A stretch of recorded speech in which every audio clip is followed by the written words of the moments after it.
Right, so get ready, because we're going to deep dive with us into something that might sound a little, well, a little technical at first. Mm-hmm. But trust me, it's way more relevant to your life than you might think, Yeah, even if you're not married. right. Today, we're going to unpack this surprisingly fascinating world of community property versus separate property states. All right. And our guide for this journey is an article by Aaron Skloff Okay. titled, How Community Property versus Separate Property States Can Be a Tax Dream or a Tax Nightmare. You ready to explore this together? Absolutely. And you'd be surprised how many people don't realize these concepts even exist, Oh, totally. let alone how they could affect their financial lives. Yeah. We're going to break down what happens to your assets, right, if you move from one type of state to another. Mm-hmm. We'll talk about how simply changing the title on something can have major tax implications down the road. Mm-hmm. And we'll figure out if one system is inherently better or if it all just boils down to your individual circumstances. Right. But first things first, though, we need to define our terms. Can you give us a quick breakdown of what community property actually means? Of course. It boils down to this. In a community property state, any assets that you and your spouse acquired during your marriage are considered equally owned, Okay. even if only one person earned the money or their name is on the title. That's like a built-in financial partnership Exactly. from the moment you say, I do. Yeah. Now, separate property, on the other hand, covers anything you owned before getting hitched or received during the marriage as a gift, Okay. or inheritance specifically for you, not as a couple. Okay, if I had like a prized comic book collection before meeting my partner, Right. that stays mine no matter what. You got it. Now, this might make you think that figuring out what is simple, Yeah. but there are some pretty important exceptions and gray areas that can trip people up. And speaking of potential trip-ups, the article highlights 9 community property states: Arizona, California, Idaho, Louisiana, Nevada, New Mexico, Texas, Washington, and Wisconsin. They're all over the map, literally. You could easily move from one state to another without realizing you've crossed into a whole new system of property rights. That's a really important point. Plus, there's Alaska, Oh, right. which throws a curveball by letting couples opt in to community property if they want to. Right, like it's an optional bonus feature. Exactly. But even within the community property system, things aren't always black and white. So let's dig into those exceptions a bit. First up, property owned before marriage. If you walk down the aisle with, say, a hefty savings account, what happens to it? Does it suddenly become like a shared asset? Not at all. That pre-marriage savings would typically stay yours. The key is to avoid what's called commingling your separate property with marital assets. Ah, commingling. That sounds ominous. Right. What exactly does that mean? Think of it this way. Let's say you get a personal injury settlement and it goes into your own account. That's separate property. But if you then transfer that money into a joint account you share with your spouse, it can get really hard to prove where those funds came from if you ever need to. Oh, okay. It could end up being considered community property by a court. So a seemingly simple action like moving money between accounts could have major consequences down the line. Yes. Makes you think twice about keeping things organized, right? Absolutely. Now, gifts and inheritances can also get tricky. Let's say a family heirloom was passed down to you specifically, not to your spouse. Generally, that stays separate property. But if it's unclear who it was intended for, or if you start treating it like a shared asset, things can get messy. So it's like the lines start to blur. Yeah. So like a birthday check from grandma with your name on it is probably safe, but a joint gift from your in-laws might fall under community property. That's a good rule of thumb, but it's always best to be clear about the intent of a gift and how it's given.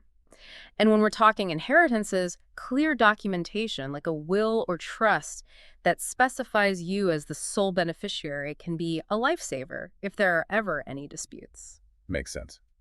So we've spent a lot of time in community property land. What about the other side of the coin? Can you explain how separate property states work? In most separate property states, it's more individualistic. Yeah. Unless there's a specific agreement in place, anything you acquire during the marriage is considered yours alone. Okay. Whether it's income, a new car, or even debts. So it's more like what's mine is mine and what's yours is yours. Essentially, yes. But it's not as simple as it sounds. Right. Even in separate property states, you can agree to hold assets jointly, and there are always nuances when it comes to things like gifts, inheritances, and commingling. Right. So regardless of what state you're in, it's important to be aware of these concepts. Absolutely. But which system is better? That's where things get really interesting, and it's what we're going to explore in part 2 of this deep dive. Buckle up. All right. Welcome back. Yeah. I hope you're ready to get into, like, the nitty-gritty. Mm-hmm. Because in this part of our deep dive, Okay. we're tackling the big question. Which system is better? Right. Community property or separate property? Okay. And to do that, we need to talk about taxes. Taxes are definitely a key piece of the puzzle, and understanding the implications of each system can be a game changer. For sure. Especially for couples who are, planning their financial future. Absolutely. We're not giving financial advice here, Right. but we do want to empower you with the knowledge to make informed decisions. So where do we even begin with this whole tax thing? Well, one of the biggest tax advantages in a community property state kicks in when you sell assets. So let's say a couple buys a house for $500,000 Okay. and later sells it for $1 million. In a community property state, because the house is jointly owned, both spouses get to claim a $500,000 cost basis for capital gains purposes.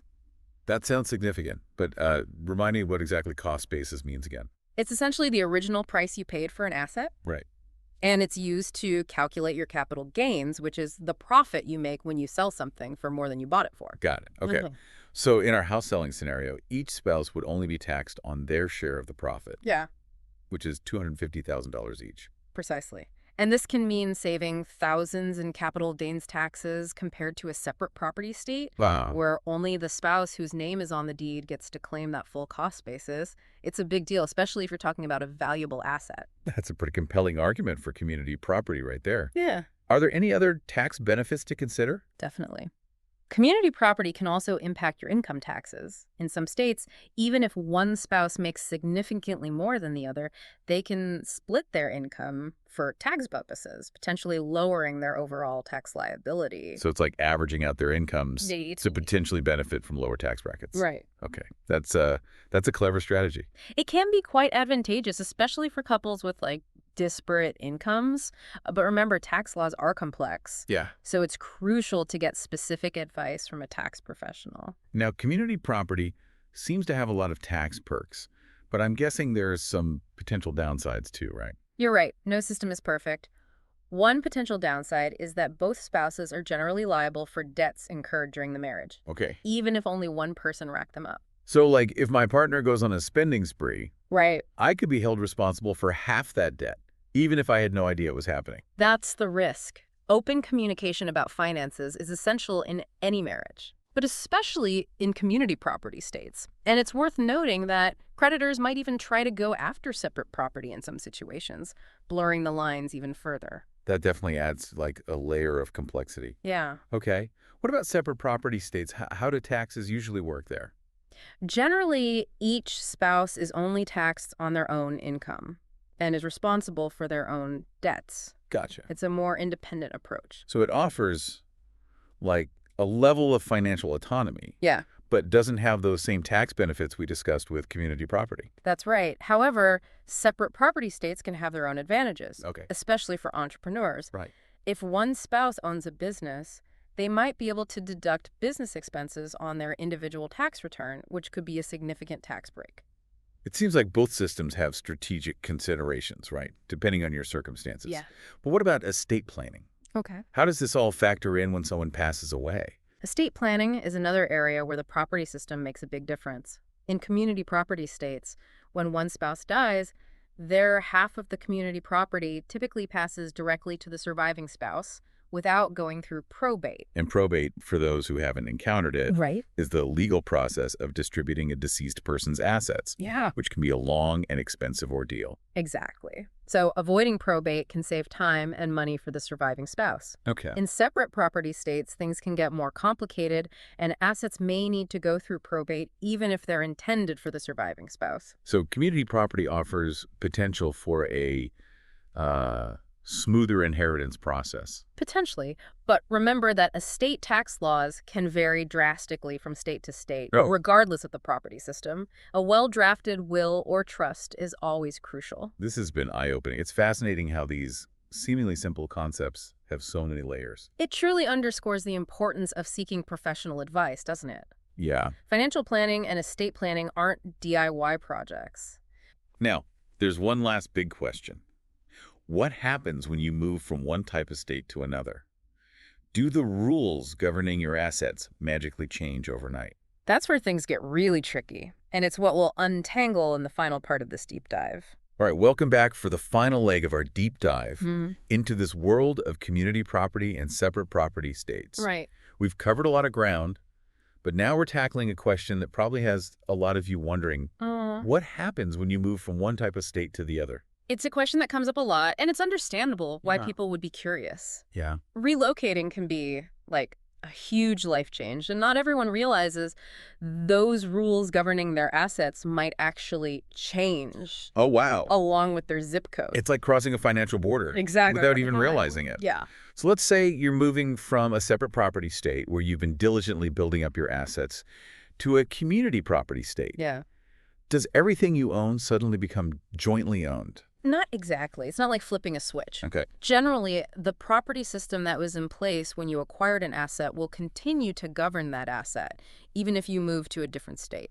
So anything I earned or bought before the move would still be considered my separate property, That's right. Those pre-move assets would keep their separate status. even though I'm now living in a community property state. Exactly. However, anything you acquire after moving to that community property state would likely fall under community property rules. So it's almost like your financial life has a split personality Right. with different rules governing assets acquired before and after the move. Yes. But wouldn't this create like a confusing situation where some things are separate property Yeah. and others are community property within the same marriage? Absolutely.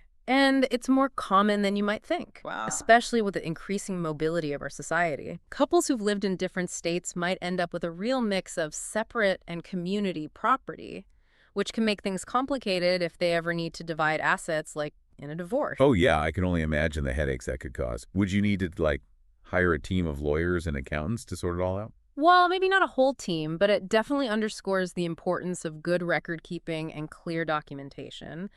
A knowledgeable attorney specializing in family law can be invaluable in these situations, helping you navigate those complexities of how different property systems interact and apply to your specific circumstances. Right, because each couple's situation is going to be unique, right? Exactly. Now, what about the reverse scenario? Let's say you move from a community property state to a separate property state. Does all that jointly owned property just, like, magically transform back into individual ownership?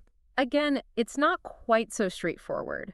Similar to the previous scenario, moving doesn't automatically change the classification of assets that you already own. Things acquired while you were living in a community property state would likely still be considered community property even after you've settled into a separate property state. So even though you're living under, like, a new set of rules, you could still be dealing with the legacy of community property from your previous state. That's wild. It highlights the fact that decisions made while living in one state can have lasting implications on your finances, Right. even after you've moved on. And it's a big reason why understanding these concepts is so important, Yeah. even if you're not currently planning on moving anytime soon. It's like the financial choices you make can follow you, for better or worse. Exactly. Knowing this, if someone is planning a move that involves, like, a change in property systems, what should they do to prepare? That's where being proactive is key.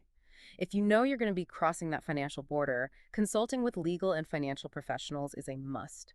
They can help you analyze how the new state's laws might impact your existing assets, your estate planning, and really your overall financial strategy. It's much better to be prepared than to be blindsided by unexpected legal or tax consequences down the road. I think that's a great takeaway for our listeners. We've explored a lot of complex scenarios in this deep dive, but ultimately knowledge is power, right? Absolutely. Property laws might not be the sexiest topic, but they have a real impact on our lives. Whether you're married, single, buying a house, starting a business, or simply planning for your future, understanding the difference between community property and separate property and how those systems play out in different states is essential for protecting your financial well-being. Don't be afraid to ask questions and seek guidance from qualified professionals when you need it. I couldn't agree more. We've reached the end of our deep dive, and hopefully it's given you a solid foundation to start thinking about these issues and maybe even spark some curiosity to learn more. Just remember, the information we've shared is for educational purposes only and shouldn't be taken as financial or legal advice. So if you have specific questions or concerns, always reach out to those qualified professionals we keep talking about.